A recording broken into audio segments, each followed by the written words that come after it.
Hello folks, how's it going? So welcome to our review of One Piece chapter 1079. And I don't know about you guys, but this chapter felt so surreal.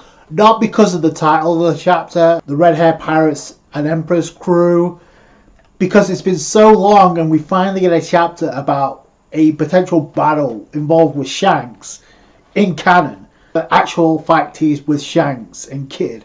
A couple of chapters ago it was teased. We actually get the outcome in this chapter, which I don't think is a surprise to anyone. The only surprise, we got it this soon. Start off with the cover page. We see Luffy watering a sunflower, mistaking a lion for a sunflower. Now, the only thing this reminds me of, the sunflower kind of reminds me of Peckham's, and also because you see a sun resembling Prometheus. I could actually be Prometheus anyway. But the only thing to come out of this cover story is the fact that it's a fan request, so hopefully that means we're done with the German 66 cover story.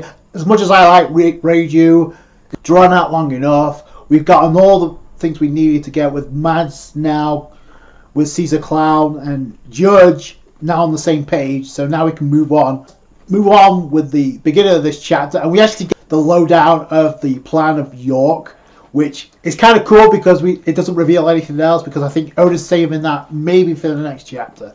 Maybe.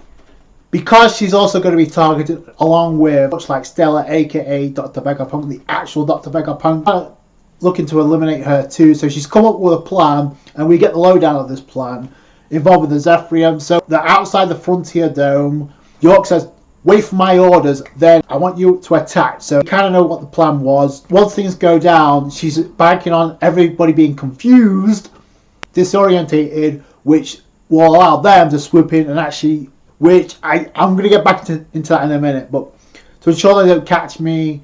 So she's conversing with Zephyrium, Boa Hancock, Zephyrium Snake. "I want you to get me in front of everyone so it throws off suspicion, so they don't realise that I'm the one that's behind this," which is a good plan. And if you go back to chapter 1075, there is a scene where when they bump into Zephyrium, Boa Hancock, Lilf, Usopp and Frankie alongside York, Pythagoras also appeared after the explosion, right? After that, York approached Zephyrium, Boa Hancock, or Zephyrium Snake. She got turned into stone. She got petrified, turned into stone.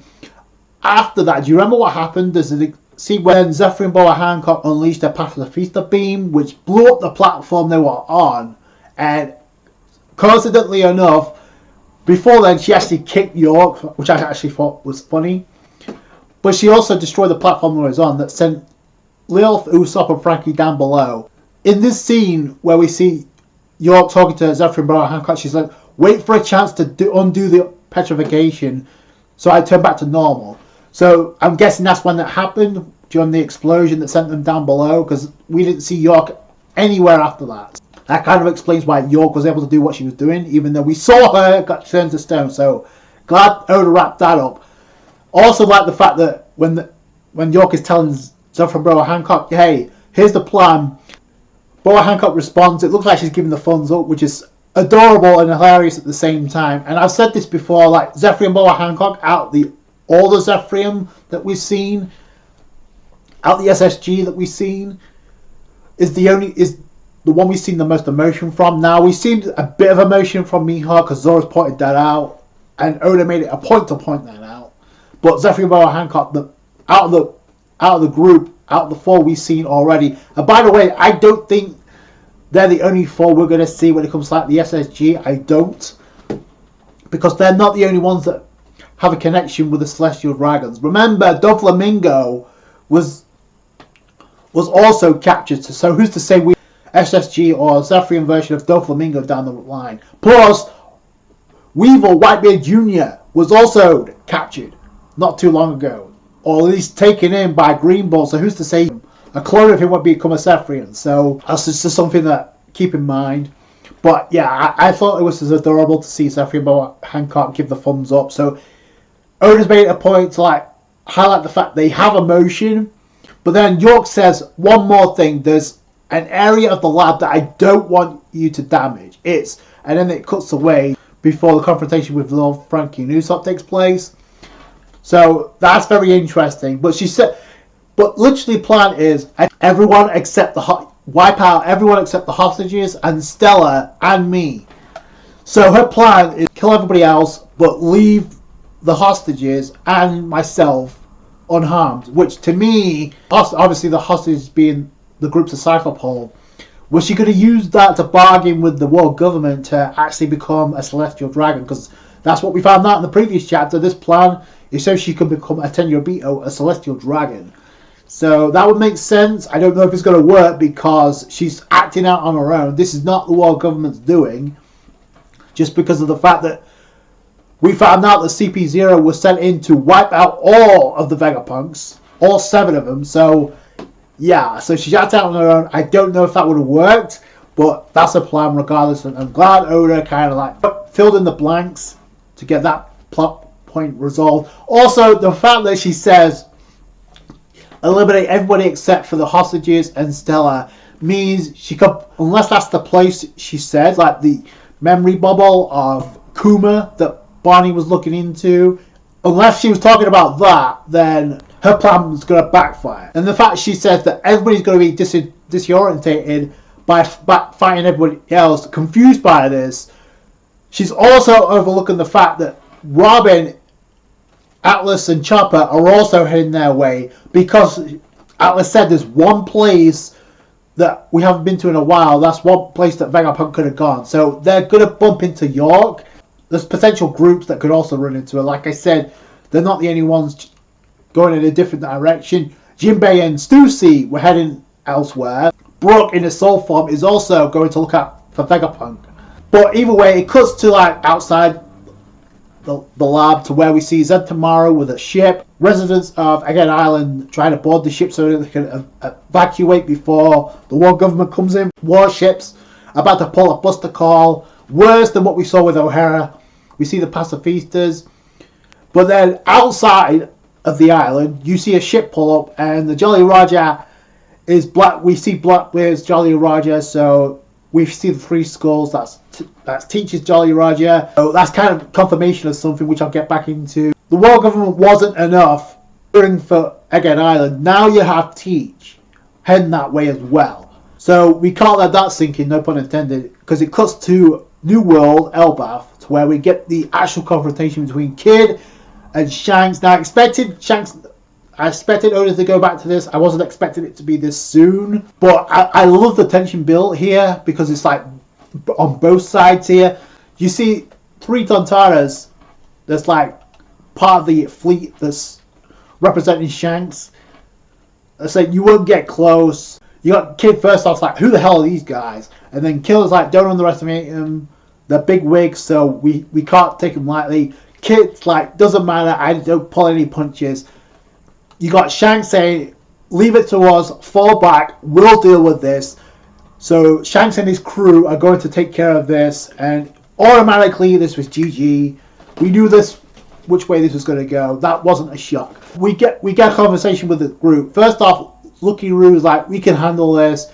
Shanks kind of like having a soft spot for the youth, especially when it comes to Luffy. He says, you shouldn't underestimate the growth for these youngsters. He's worth 3 billion, which he's the same amount as Luffy, so I'm wondering if that's why they can't take him lightly. And he also asks, did he have enough time to like heal since his fight on Wano? And Yasop kind of points out he looks like lively enough, so maybe he did. Which I feel like is that kind of a crutch for this loss. Like, if Kid was like at full, would this have made a difference? I don't think so, but it's kind of interesting they mentioned that. They also mentioned the fact, any news on Blackbeard, and there was like no word on Blackbeard. He hasn't left his island, which I think is bullshit, because we know he's left his island because he was in a confrontation with Law, pursuing them. And then Shanks actually brings up something very interesting. He says, I was sure he was going to show up on Wano, which to me, that may explain why Shanks was on Wano in the first place, when he actually he forced Green Bull to retreat after using his haki, or his Conqueror's haki, from so far away. This may have been the reason, because he was anticipating Blackbeard to show up. So obviously Shanks was going into intercept, which I said in the beginning stages of Wano. I said that's a possibility. that all 4 Yonko would have showed up on Wano. We did get 3 Yonko technically show up. Big Mom was the second. Shanks would have been the third, and if Teach did show up, that would have been 4. So I thought that was very interesting. But then they get intel on Kid. Shanks discovers the fact he's from the South Blue. He did a lot of rampaging to get this far ahead. And then you got Kid and Killer. How many ships are under Shanks' fleet? And Killer says 9. And then this is where things get crazy. So first off, Kid pulls materials together and pulls up and makes a gun out of his arm. We've seen this back in Wano during his and Law's fight with Big Mom, where he turns his arm into a huge, big-ass gun. But the thing is, Shanks sees the damage this is going to do because it's revealed he has future sight observation haki. Because Van Beckman says, looks like you saw one hell of a future. And Shanks says he's about to do some serious damage. So, and then he sees like silhouettes of 2 people being split in half, along with the ships getting blasted. And then you also see like Kid using his magnetism to pull in the ships. I think he's also using Awakening for that too. But Kid made 2 big mistakes. Number 1 was challenging Shanks in the first place. The second mistake was pulling the ships closer to him because it allowed Shanks to get within range to use his attack. So that was the second mistake he made. Shanks immediately goes right. He's like, okay, I'm going to shut this shit off. He goes in. He uses the divine departure. If that technique sounds familiar or looks familiar, it's because it is, because it's the same technique Goldie Roger used. He used against Odin in the Odin flashback, and the same technique he used to clash with Whitebeard when they split the heavens. When they weren't actually clashing, advanced Conqueror's Hockey clash that they had that split the heavens. So Shanks reveals he could do the same thing, which is not a shock that he's advanced Conqueror's Hockey. In fact, it was actually foreshadowed back pre-time skip. We just didn't see the sparks because he clashed with Whitebeard, and they were the first 2 to split the heavens in the series. So that makes perfect sense. And at this point, it's, like I said, it's GG for Kid. Shanks comes in, divine departure. Thanks for coming, Kid. He blows away the crew and almost leaves Kid for dead. Notice I'm saying almost leaves Kid for dead. Also, Killer got nailed by his attack because it's revealed that Killer tried to block the attack, but it didn't work. Both of them were KO'd, not killed because the crew was like, have mercy, we'll give you the copies of the raw poneglyphs, just don't kill our captain. But it doesn't matter because even though they did that, because we see Dory and Bragi unleash Hakoku sovereignty, which is the same, which we've seen that before, but it blows Kid's ship into oblivion. It was all academic at that point, but then they just decided, you know what, let's go overkill with this and just demolish the ship they were on. So Kid's ship is no more. I'm going to go back into that in a minute, but Oda and the narrator made it a point to like highlight the fact that Kid was soundly defeated. The Kid Pirates was soundly defeated. A man worth 3 billion wasn't worth shit when it comes to like dealing with Shanks. That's the takeaway I got from this chapter. That was it. Shanks completely obliterated Kid and his crew. No diff whatsoever. That isn't a shock. What is kind of a surprise is it took us this long to get a fight with Shanks in the series, in canon. I think we already knew Shanks had advanced Conqueror's Hockey. That was not a shock. What was kind of a surprise is the fact that Shanks has now is revealed that he has future sight observation Hockey. So holy shit, if you could make this guy even more overpowered, why not give him the same ability that Katakuri and now Luffy have? Which implies to me, does any of the admirals have future sight? Maybe Alkainu has awakened it, and he kind of puts more emphasis on the fact that Luffy has it now because now Shanks has it. That was kind of a neat surprise, and it only took us 170 plus chapters to finally reveal that. But this is how you know we're in the final saga, because Oda decided, okay, let's go all guns blazing. Now, in the same chapter, I find it very interesting. This was not the sequence of the chapter I thought was interesting. It's when we saw the ship with Blackbeard's Jolly Roger pulling up to Egad Island. Because to me, that's implying that the fight with Law and Teach has been concluded. It's been decided, because why else would Teach be here in present time? And why is Teach showing up now? What's he after? Who's he after? Because in the last chapter, it was kind of revealed that, the world government knows Vegapunk is researching the Void Century. He's looking into the Poneglyphs, which is why, well, they sent multiple groups of Cypherpol to, like, investigate. And once they disappeared, by the way, York caused all this. That's when they decided to have CP0 assassinate all 7 Vegapunks. So, but now it's like, okay, so Teach is coming into Egghead Island, but for what reason?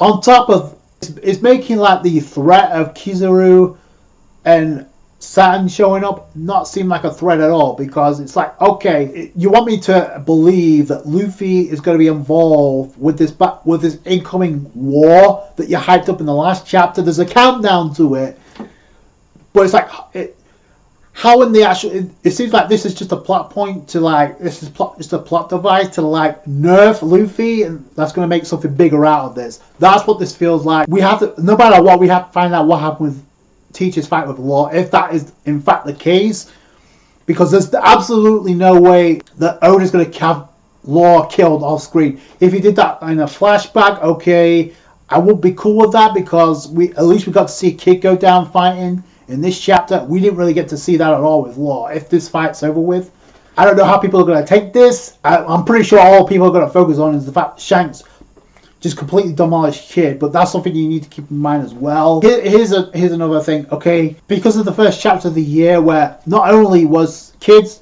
fight with Shanks teased, because we know he was coming into Elbaf against, like, who else was he going to go up against? So we knew that. In that very same chapter, we also got Garp setting sail to get back Kobe. Kobe right now was captured by Blackbeard. We don't know if he's on that ship. So is there a possibility that Garp runs into Blackbeard? Because if he's on Egghead Island, you could bet Garp was going to show up, and that's going to be the clash that Oda was talking about. I actually asked this in the last review. Could this clash that he hyped up at Jump Festa be involved in this incoming war that's going to shape the foundation of the One Piece world forever going forward? It's going to be a shocking result, a shocking conclusion. We don't know what the fuck's going to happen with that. But that's something else that was teased at the very beginning of this year with the very first chapter. So I would not be shocked at all if Garp shows up. Another thing I expect, because we saw Shanks in this chapter, we saw for the first time in over 170 plus chapters, we saw an actual fight involving Shanks, what he could do, revealing his abilities, although there's a lot more to Shanks that we don't really know about. That was interesting. Another person I expect to see very soon is Monkey D. Dragon. The reason I say that is because of chapter 1066. We learned that Vegapunk has a connection with Dragon. We know that. He also has a dislike of what the shenanigans the world government pulled with O'Hara. He got very triggered by this, so I don't expect him to let things play itself out and not show up. And maybe Dragon is going to show up to intercept not only the world government, but maybe Blackbeard. I don't know. Like I said, chapter 1066 opened up a lot of doors, and this is why I don't see the Straw Hats being involved with this. They could have some involvement, but I don't see them being captured. I don't see any member of the crew being captured, because how long is that going to take? If you look at the structure of how Oda is like setting things up, it's like Oda is trying to get some multiple plot points over and done with, along with this arc about Vegapunk. So like I said, I hope that's Oda not juggling too much just because it's the final saga. There's certain characters we have no idea about. We haven't got a kid's backstory. And the recent One Piece anime episode, where it literally focused on Killer taking down Hawkins, but two things that came out of that chapter. Number one was the bond and the loyalty that Killer has with Kid. We still don't know why he has such a loyalty towards Kid. We don't know anything about either of their backstories yet. And number two, the most important thing at all, they also made it a point to re-establish the fact that Kid wants to become king of the pirates, very similar to Luffy, and they're going to be rivals, going for the same goal. So I don't give a shit what Shanks does in this chapter, how OP he is. Kid ain't dying yet. Did he get his ass wrecked? Yes. Is he in critical condition? Probably. Which is very hard for me to think that Law is also killed off screen. Like, no, I don't think Kid's dead. He got soundly defeated, which is not a shocker. I'm just surprised it took us this long. And the other question I have is, did this fight really need to happen on Elbaf? Now that Kid's ship's been demolished, how's he going to leave Elbaf? Like, that's the other thing. It doesn't matter if Kid's alive or not. He's stuck on Elbaf right now because he has no ship. Much similar that Joey Bonnie no longer has a ship. That's the other thing too. If Blackbeard actually shows up and Luffy sees this along with Bonnie, they both have a problem with Teach. So that's another reason for them to team up, I would think. That's just food for thought. Let me know what you guys think down below. I thought it was a great chapter considering the content we got, but I still prefer the last chapter because we got more progression. I think we could have saved this fight, in my honest opinion, for the ending of this arc, unless it's going to have some tie-in to this current event that's going down. It's going to shape the foundation of the One Piece world. That's the only reason why I think Oda did this. Otherwise, what was the point? Did Oda have this fight take place on Elbaf? Let me know what you guys think down below. Like the review if you did, thumbs up. I appreciate that. Subscribe to more One Piece. Catch you guys later. Thanks, guys. Bye.